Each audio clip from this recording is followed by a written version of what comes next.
Magandang gabi, Pilipinas. Bayan target ng administrasyon ni Pangulong Ferdinand R. Marcos Jr. na mabigyan ng ambulansya ang lahat ng syudad at bayan sa bansa. Ngayong araw, nasa 124 na ambulansya o patient transport system ang ipinamahagi sa Eastern Visayas sa pangunguna ng Pangulo, katuwang ang Philippine Charity Sweepstakes Office. Bahagi ito ng pagsisikap ng pamahalaan na magkaroon ng maayos na healthcare system ang bawat Pilipino. Yan ang ulat ni Kenneth Pasyente.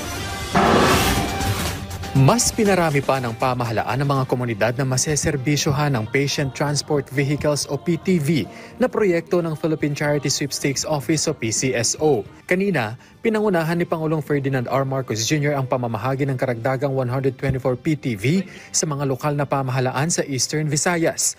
Kabilang na ang mga LGU mula Biliran, Southern Leyte, Samar, Eastern Samar, Northern Samar at Leyte.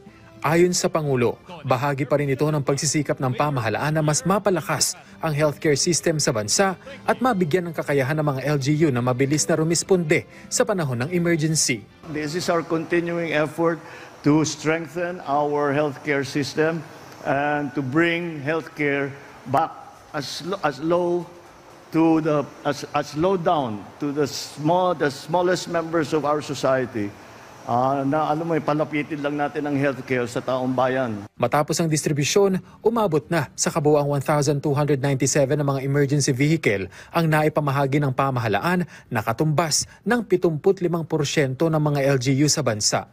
Target daw na mabigyan ang lahat ng LGU sa bansa bago matapos ang taon, bago simula ng second round ng distribusyon. Kasi pag natapos na namin mag 100% na lahat itong 1,642 na bayan at saka lungsod, bubalikan din namin. Meron dyan talaga, yung maliit, okay na yung isa. Pero yung malalaki, kulang. So, baka bigyan na naman natin ng isa pa.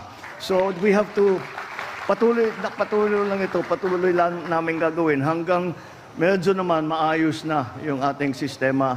Kada medical vehicle ay kumpleto na ng mga kagamitan tulad ng stretcher, oxygen tank, wheelchair, first aid kit, blood pressure monitor at medicine cabinet. Dagdag pa ng Pangulo na angkop ang sasakyan sa bansa, lalo na sa mga maliliit na kalye para agad na makapagresponde. At hindi rin anya kailangan problemahin ang pyesa nito oras na magkaaberya. Itong brand na ito, very, very reliable yan. At saka kagaya ng aking nasabi, kahit sinong mekaniko dito sa Pilipinas, kaya nilang ayusin ito.